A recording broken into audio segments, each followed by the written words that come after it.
ఇంకెంత కాలం కిరాయిలు కట్టాలే? గా పైక మీద వస్తే గా జాగల ఇంత గూడన్న వేసుకుంటా. ఒక ఒంటర్రా 2 రూములు కట్టుకుంటే సరిపోతుందబ్బా. రేపు పిల్లగానికి పెళ్ళైతే తిప్పలు కాదా?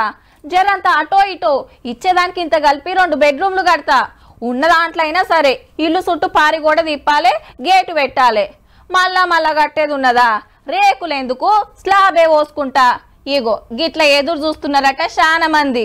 మీరు 5 లక్షల రూపాయలు ఇల్లు ఇస్తామన్నారు, జాగా లేని వారికి జాగిస్తామన్నారు. మరి ఇంతవరకు జాగా ఎక్విజిషన్ కార్యక్రమాలు జరుగుతలేవు. ఇందిరమ్మ ఇండ్లే మాయే, జాగలే మాయే. ఎప్పుడు కడతారు, ఎన్నడిస్తారని అడుగుడు షురు చేసిండ్రు కారోళ్ళు. ఇట్లా దరఖాస్తులేంగనే అట్లా కట్టియాలని పెద్ద మనిషి ఆపోచన కావచ్చు.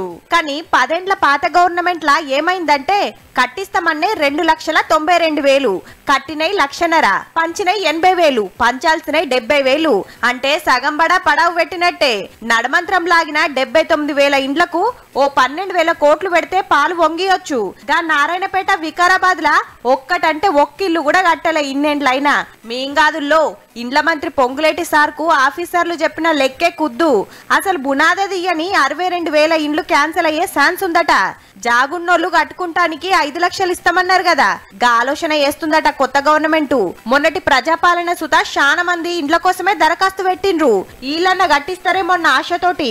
ఇయాల సచివాలయంలో దీని మీదే చర్చలు నడిచినాయి. ఎవరికి ఇయ్యాలే, ఎట్లియ్యాలని.